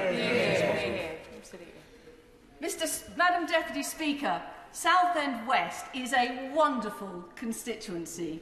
Award-winning beaches, the earliest recorded woodland in Essex, an international airport, nationally important wetlands, and the beautiful town of Leigh-on-Sea, where I was born and love living. Arrive from London, Madam Deputy Speaker, by road, turn right towards the sea, and there, spread out before you, is, in my opinion, the most captivating view in the southeast.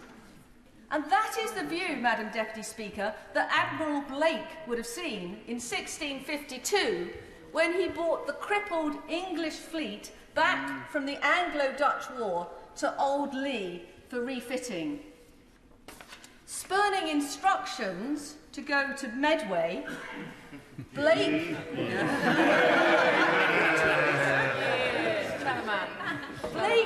knew then, Madam Deputy Speaker, what we all know now. The only way is Essex. 2 months later, Blake left Old Leigh with the biggest and the best equipped fleet the nation had ever set to sea. But there's much more. Mr. Speaker, delicious shellfish and cockles are still fished daily in my constituency, and our picturesque high streets sport a wealth of independent businesses, including the internationally renowned Rozzie's ice cream and the best fried donuts in the country. So it's no wonder, Madam Deputy Speaker, that the Times recently announced Leigh-on-Sea as one of the best places to live in the country, proclaiming it fresh air and funkiness in buckets and spades. Madam Deputy Speaker, we also have a very proud tradition of sea bathing in Southend West. Indeed, we have the largest collection of historic swimwear in the country. Changing facilities, however, have always been controversial.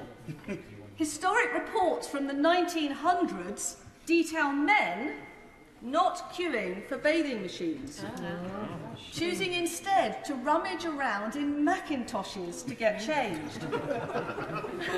Men who performed this indecent act were fined 5 shillings, with the last man prosecuted in the 1950s. In court, he was told, surely it's time to give it up, but purportedly replied to the judge, if he didn't mind, he would stick it out for a little longer. There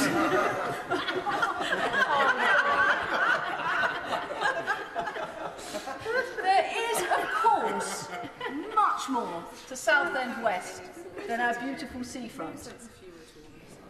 From internationally significant heritage sites, such as the Saxon Prittlewell Prince Burial, a stunning medieval monastery, and the 17th century London shipwreck, to Chalkwell's famous Rose Garden and the Palace Theatre, which previews many West End shows, Southend, Madam Deputy Speaker, is absolutely worthy of being the UK City of Culture in 2021. Here we go. Exactly. You may think the calls for Southend to be a city have finished. I can tell you, they've only just begun. Absolutely. But what makes Southend truly special, Madam Deputy Speaker, are its people. Positive, talented, hard-working and entrepreneurial. And I'm so proud to represent them. Give a Southender a lemon, Madam Deputy Speaker, and you will not just get lemonade, you will get limoncello. Because Southend West is home to Tapped, an international cocktail success story started in the founder's kitchen around lockdown. Madam Deputy Speaker, as a Conservative, I believe in equality of opportunity. After wartime service, my grandfather worked for Southend General Post Office for over 25 years. My grandmother was a dinner lady. Above all, they valued education. My mother, Dr. Margaret Garrett, went to Westcliff High School for girls. And that was the making of my mother and of my family. And I'm delighted, Madam Deputy Speaker, that they are here today, including my wonderful husband, Edward, and my son, Piers. But that's why championing Southend West's great schools is so important to me, including our world-beating grammar schools. And it's also why I welcome this Queen's speech with its commitment to turbocharging school standards, school attendance, a register to make sure we don't have invisible children in the system, and greater safeguarding, and also fairer funding. Ensuring that every child in our country receives a quality education is the only way to achieve true equality of opportunity for all. But that must apply to healthcare too, which is why I also welcome this government's commitment to the NHS. Every 45 minutes, a man dies of prostate cancer in this country, including my own father 18 months ago. His treatment by the NHS was exemplary. But there are now new and better ways of treating prostate cancer, particularly earlier screening. And that's why I will be a loud voice for the brilliant Southend charity Prost8 and its groundbreaking work in this area. So, to conclude, Madam Deputy Speaker, as Disraeli once said, you could not have a softer climate nor sunnier skies than at Southend. I cannot hope to replace my predecessor, but I can promise to work hard every day to make the new City of Southend a beacon of enterprise, unity, kindness and opportunity.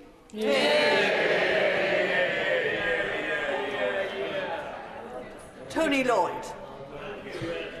Madam Deputy Speaker, and can I say what a delight it is to follow the Honourable Lady for Southend West in her maiden speech. And